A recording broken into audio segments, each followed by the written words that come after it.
Hello soul! Welcome back to my channel. This is my channel. I'm from Japan, kabayan Virgo. This reading is for you. Tingnan natin ang iyong huling linggo ng October. Habol tayo. Busy lang si ate ha. Siyempre maraming salamat muna sa aking subscriber, new subscriber, cross-watcher, at sa mga bagong pasok dyan. Welcome na welcome kayo sa bahay ni Ate Aimee. Salamat din sa nakakataba ng puso ninyong mga comments. At sa mga nagpa-personal reading, marami pong salamat. Kung gusto niyo na energy niyo lang talaga, ang gusto niyo makakuha natin, all the details para sa personal reading is in description below. Pakicheck na lang po. General reading tayo ha, Virgo, kunin mo lang sa'yo at itapon ang hindi naman sa'yo. Maaring vice versa. Energy mo, energy ng person mo, energy ng malapit sa puso mo, nangyayari, or mangyayari pa lang. Use your own intuition, lawakan yung isipan nyo. Energy reading, ano man ang gender mo, ano man ang edad mo. Tingnan natin ang iyong energy this week, huling linggo ng October hanggang November 1 to. Anong energy ni Virgo?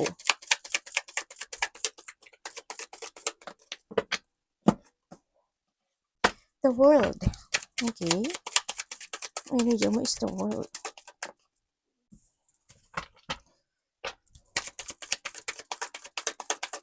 This week. Okay. Ang energy na nakukuha ko sa iyo is may mga sitwasyon o may mga bagay na maaring ito is didesisyonan mo this week. No, meron kang mga i-accomplish, kumbaga. Meron kang mga decision maker or accomplish situation, maaring related sa money, no? Lalo na katapusan, no? Maaring may mga pagkakagastusan talaga kayo. Yan. And syempre, nahandoon din yung situation na meron kang mga tatapusin, no?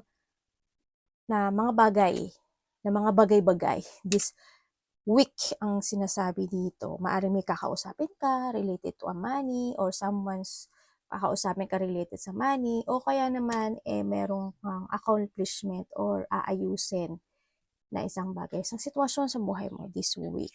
Yan.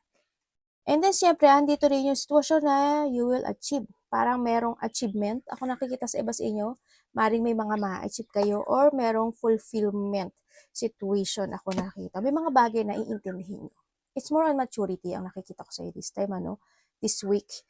Siguro, iintindihin mo lang yung mga bagay, iintindihin or maiintindihan. Parang gano'n. Ako na nakikita sa iyo. Tingnan natin ang iyong parating. More on peaceful naman, there's a harmony situation, maaari magkakaroon ng mga pagkakaisa this week sa nakikita ko dito, kung sino may mga kakausapin mo or kukonek sa'yo, magkakaroon ng mga pagkakaisa. At may mga iba sa inyo is opportunity. Yan, may mga bagong opportunity o may mga gagawin nga, tulad ng sabi ko kanina, opportunity or idea na di-decisionan o gagawin. May sitwasyon na magko-close or maraming klase ang pag sinabi magko-close, ibig sabihin re-resolbahan, mga ganyan. Parating. Peace and harmony ngayon, this week.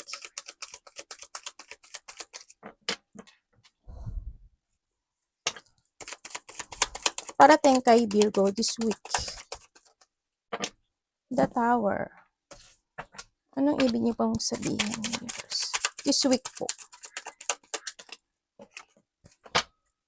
Okay.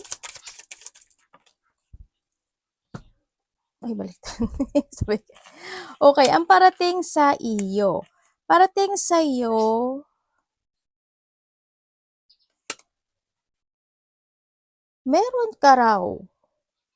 meron kang paplanuhin this week, no? Meron ako kitang pagpaplano. You plan something and then pufukusan mo yun. Yun na nakita ko. Magkakaroon ng plano this week. Tapos, meron ka daw i-analyze. Ganun. Parang may i-analyze ka. Meron kang ipaprogress this week sa nakikita ko sa iyo dito. May mga bagay na o sitwasyon na hindi mo aasahan na ganito, ganyan. Halimbawa, hindi mo asahan na may plano pala na ganito, may plano pala na ganyan, may plano pala na ganyan. Or maybe you plan, ikaw ang plan, no? Maring ganun sa iba sa inyo. And then, ang nakikita ko rin is merong babae May babae?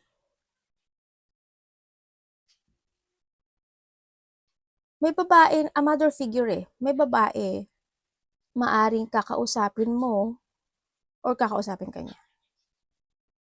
May babae. May hinihintay ka daw na resulta. Merong isang bagay o isang sitwasyon sa buhay mo this week na ikakabigla mo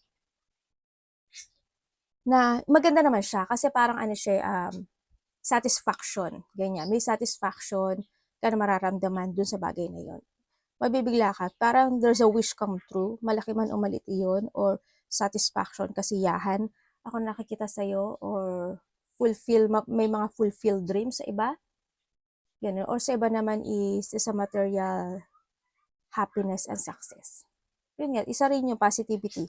And this week, maganda naman eh, positivity itong nakikita ko sa iyo kasi nandito siya, ito. Positivity yan. Yun ang nakikita ko. Magkakaroon ka rin doon ng doubt this week.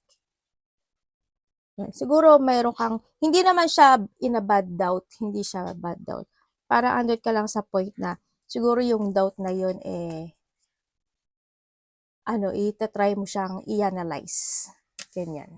Yun ang nakikita ko dito. May mga pag-uusapan talaga kayo sa pera. Decision making to, no? More, no? Hindi ko nakikita sa'yo dito.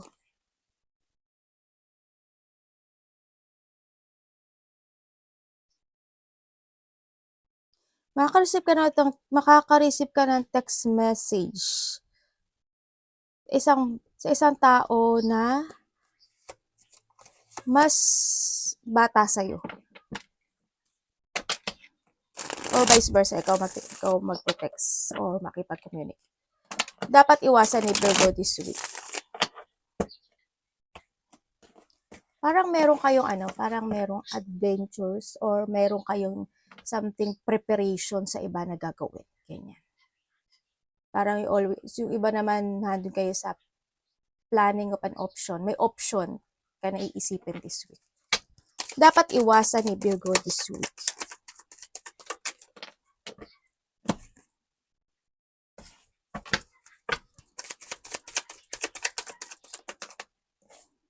Dapat pong iwasan.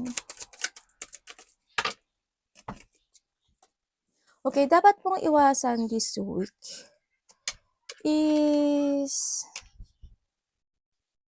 i-delay yung mga bagay na pwede mo namang gawin na. Palagi ko nakikita sa'yo, siguro meron kang sitwasyon na hindi mo matapos-tapos, Virgo. Yun ang nakikita ko sa'yo. Meron kang sitwasyon na hanggang hindi mo pa natatapos. Kasi pabalik-balik to sa'yo eh. Pansinin mo yung mga reading natin. Yung iba sa inyo, maaring ganon. Iwasan mo yon. Lagi ka nagkakaroon ng delay, no? And then iwasan mo yung umiwas o lumayo sa mga kahit mga conversation, ganyan. O kaya yung paligoy-ligoy, yan, umiwas ka. O sa mga taong ganun yung situation, no? Yung paligoy-ligoy. O yung mga taong umiiwas. Kung pag iniwasan ka nila, umiwas ka, di wag, sabi mo gano'n. Iwasan mo yung kimkimin mo lang yung mga nararamdaman mo. Yan. Kumbaga, sabihin mo rin sa iba kapag ano yung plano mo, ano yung gusto mo, ano yung balak mo, ganyan. Ano yung gusto mong maging, ano yung gusto mong i-progress, mga ganyan. No? Ano yung mga gusto mong aksyonan. I-share mo rin sa iba. No, wag lang, hindi lang naman ikaw nag-iisa. Kailangan mo rin na don't be stuck or don't be a little stuck sa sarili or wag ka rin na magkaroon ng self-limiting sa sarili mo. Kumbaga kailangan mo rin na mag-explore ng mga bagay-bagay. Kumbaga pwede kang lumabas, pwede kang sumama sa ibang tao, sa mga mahal mo sa buhay, kung sino man yung mo, o kaya yung basta kung ano yung alam mo na na makaka-good para sa iyo. No, yun ang nakikita ko dito. Tingnan natin ang love. Love ba? Money na lang kaya. Sabi gano'n. Love na lang. Love. Meron akong nakikita na may nagpapadoktor. Meron akong nakitang hospital, doctor, confine, or maintenance. Yan, may nakita ko ganyan. Kamusta po ang love this week ni Virgo? Ano ba yun? Sakit likod mo? Or may sakit ka sa likod? Pag sinabing may sakit sa likod, halimbawa masakit yung likod mo, nananakit yung kalamnan mo, buto-buto mo, o kaya may bungang araw ka, o kaya may rashes ka, o kaya naman kung ano ba yung masakit sa, ano yung sakit ng likod mo. Ganyan. Hindi yung, you need to use your common sense din minsan ha, kasi minaano ko sa tinuturuan ko lang kayo para wag niyo naman sayangin yung talino niyo, no? Wag niyo medyo palawakin niyo pa. Kasi may nakikita ko sa comments na medyo, para siguro hindi niya gano'n na-gets, ganyan. Baka medyo nahihirapan siya doon sa point na sinabi ko. Basta pag sinabing gano'n, hindi lang na-hospital ka dahil may sakit ka sa likod, hindi lang gano'n. No? Pag sinabi ko may sakit ka ba sa likod, masakit ba yung likod mo, yung mga gano'n. Medyo palawakin mo pa. No? Try mo kasi makatulong yun sa'yo. Para ma-enhance mo pa yung katalinuhan mo. Ganun. Huwag masyadong Love this week ni Virgo. Kamusta? Ay, strange.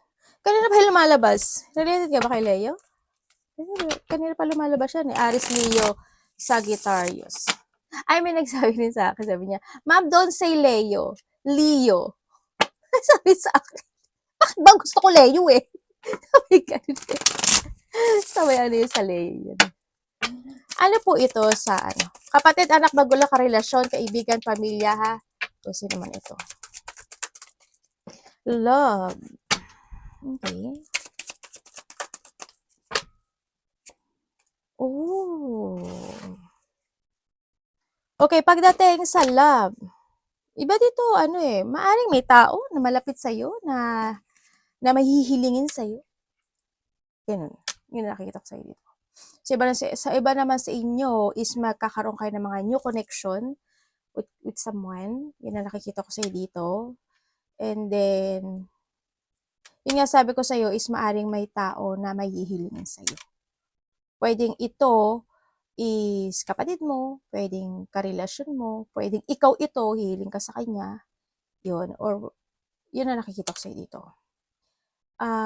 May mga opportunity rin no? Ako nakikita sa'yo. And then, when it comes this week sa, merong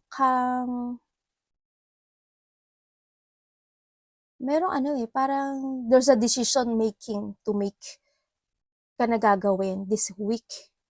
Siguro, halimbawa, humiling ako sa'yo. Pwede bang ganito, ganyan, ganon. Tapos, didesisyonan mo yun. O kaya, ikaw hihingi ka sa kanyang kahilingan, tapos didesisyonin mo yun. Yun ang nakikita ko dito. May mga sitwasyon ka na mas more kang magiging patient and kind sa mga tao na nasa paligid mo this week, or being an understanding or maturity situation. Ganun na nakikita ko sa'yo dito this week.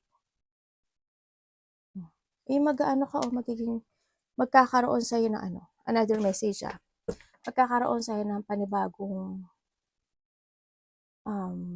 pagbubukas na opportunity, or may magtatapos sa buhay mo. Ibig sabihin, there's an potential ending situation na magaganap into your life. Sa iba dito is there's a new beginning happen again. Iba sa inyo is meron kang mga kahilingan na gusto mo nang tapusin, mga ganun. Tulad ng sabi ko kanina.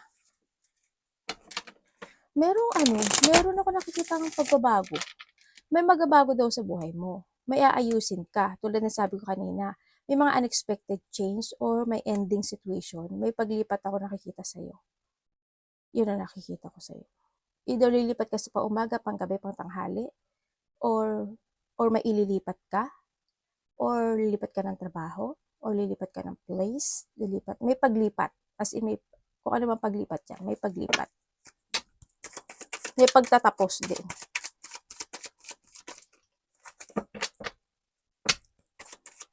Ay, bakit ba ginaganito ko to? Virgo.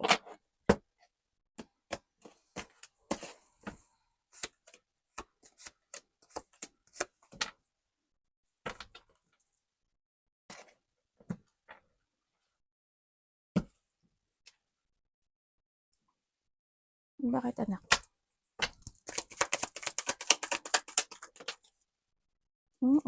Okay, this week. Okay, this week. Okay. Ang nakikita ko sa'yo this week is pwedeng nangyari na ito sa iba, mangyayari or mangyayari pa lang sa mga susunod na araw sa iba, ha? May nakikita ako na siguro within the 4 days, 4 weeks, 4 months, 4 hours man yan, or 4 minutes man yan, may magkakaroon ng getting together. Ganyan. May mga getting together, may mga celebration, having fun, happiness, enjoyment situation, ganyan. Meron din ako nakikita na you will enjoy the fruit of your labor and success. Meron kang achievement tulad ng sabi ko kanina, di ba? Pero maliit lang siya. Pero okay lang yun. At least there's a blessing, di ba? May mga getting together na close relationship man yan, sa iba is family unity or reunion man yan, sa iba is may mga malaki man o maliit, surprise parties, event situation, yun ang nakita ko, or may mga pupuntahan kayo, no? Together with your loved ones, family, close relationship, mga ganyan, pwedeng wedding.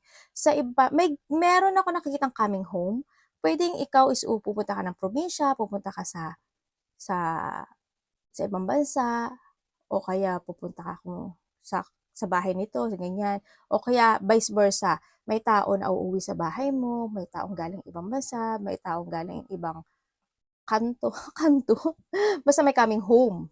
Yan. Siguro merong 'di ba? May kakilala ka na medyo matagal-tagal ka hindi nakita, baka pupunta siya sa'yo, 'di ba? Or vice versa tayo. Pero magkakaroon ka daw sa iba sa inyo is magkakaroon ka ng disappointment. Hindi naman siguro gano'n kalaki, no? Konting disappointment lang na na mararamdaman mo. Yan. Pwede sa kaibigan, sa karelasyon, sa family, or kasama sa trabaho, pwede gano'n. Yun ang nakikita ko sa iyo. Makaka-receive ka rin daw ng, yun nga, tulad ng sabi ko, communication with someone na mas may, bata sa'yo. Yun ang nakikita ko dito. Pwedeng babae sa iba. Yun ang nakita ko. Sa iba, baka lalaki to. Kung lalaki ka, baka babae. Diba? Kung sino man siya, basta mas low yung edad niya sa'yo. Hindi ko masabi yun, edad din. Edad na nga lang, hindi ko pa masabi. Engot talaga.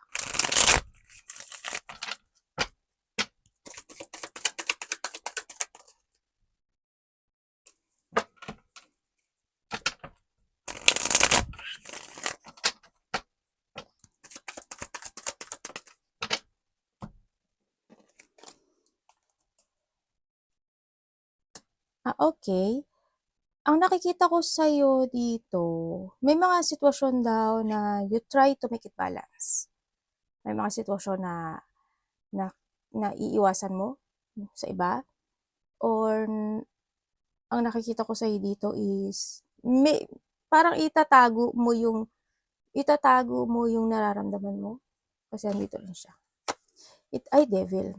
Itatago mo yung nararamdaman mo. No? Halimbawa, kahit na naiinis ka na, itatago mo siya. Kasi andito si Devil. Ganyan. Kahit na nadi-disappoint ka, itatago mo. Yan. You're hiding your feelings, kumbaga, no? Sa nakikita ko sa'yo dito. And then also, ang nakikita ko rin is magkakaroon ng mga bonding situation. Ganyan. May tao na magiging sneaky sa'yo. Or ikaw ang magiging sneaky sa kanya. Ganyan. May tao na magsisinungaling, magiging dishonest, may tao kuhanin mo lang yung sa'yo, ha, baka naman pakyawin mo. May tao na malapit sa'yo na may hidden potential sa'yo, may hidden agenda, ganyan. May tao na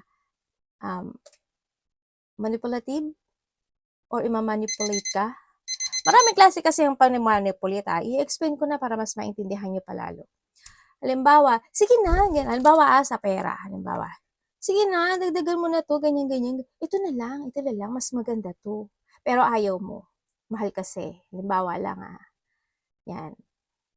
Yung mga small thing, wag yung hindi porket na pag sinabi mong manipulate is in a big situation na, di ba?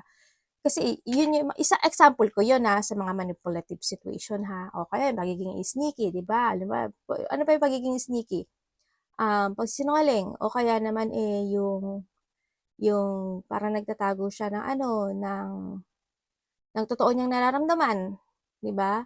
Kumbaga kung tutuusin mandaraya siya pero hindi niya pinapakita o kaya naman mapangling lang siya, hindi niya lang pinaparamdam o pinapaano sa'yo, ganyan. O kaya pinubuyo niya yung kaibigan mo o yung kakilala mo, ganyan, para sabihin sa'yo ganito, ganyan. Mga gano'n. Kung ano mang paanong sneaky situation yan, no? I-research nyo kung ano yung para mas maintindihan nyo. Yun ang nakikita ko sa'yo. And also, makaka-receive ka daw ng gift or pera or vice versa. Or tulong yun or vice versa. Ikaw ang bibigyan ng gift or ikaw ang bibigay ng pera or ikaw ang tutulong. Dodge ka. Kuhanin mo lang isa doon. Wag mo nang lahatin kasi medyo magastos. Magastos May mga sitwasyon daw na may paglabas ng pera sa'yo Bakit? Katapusan kasi, no?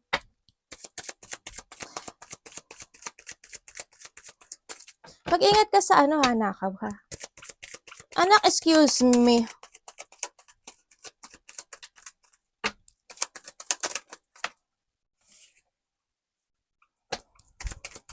Yan.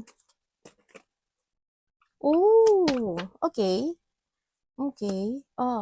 May mga alis pala kayo, no? Iba dito may mga lakad. Uy, may achievement talaga ikaw, promise. May adventurous yung iba. There's a new beginning happen. May mga happiness. Baka nga may mga magaganap o makakaramdam ka ng happiness this week. May papasok na pera sa'yo. May bigla ang pagpasok ng pera actually. Also, there's a miracle coming sa'yo. May mga bagay na hindi mo aasahan. Pwedeng ito is a miracle. Pwedeng ito is pera. Pwedeng ito is achievement, happiness. Kung ano man yan. There's an abundance coming this week sa'yo. O sa iba, baka sa susunod. Pag hindi nyo na-receive this week, baka the next week, ma-receive nyo yan. Basta may ma-receive daw kayo na abundance. Ako nakikita sa'yo. Diba dito is may lakad. Tingnan natin. So, sa new beginning happen sa'yo, no? Ako nakikita sa'yo. So, iba siguro sa inyo, nandito kayo sa sitwasyon nyo na bagong trabaho, maaaring ganun. O kaya may mga bago kayong tatrabahuhin. O kaya naman yung hindi nyo nagagawa noon is gagawin nyo na ngayon. Pwedeng ganun. Sa iba naman dito is pang umaga kayo, malilipat kayo sa panggabi, o kaya nasa section 1 kayo, mapunta kayo sa section 2 sa trabaho. Tama ba? Kung ano man yan, sa depart 2, depart 3, halimbawa, malilipat ka, gano'n, o isang liga ka dito, dito ka sa o isang linggo ka naman dito, yung mga gano'n, o 1 month ka dito, mga gano'n sitwasyon. Iba trabaho to. Or maybe you're manifesting.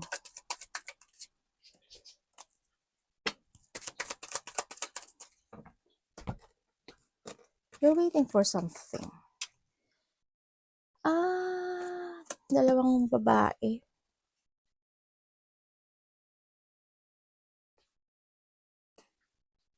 May hindi ko lang alam kung ikaw ito, pero there's a mother figure.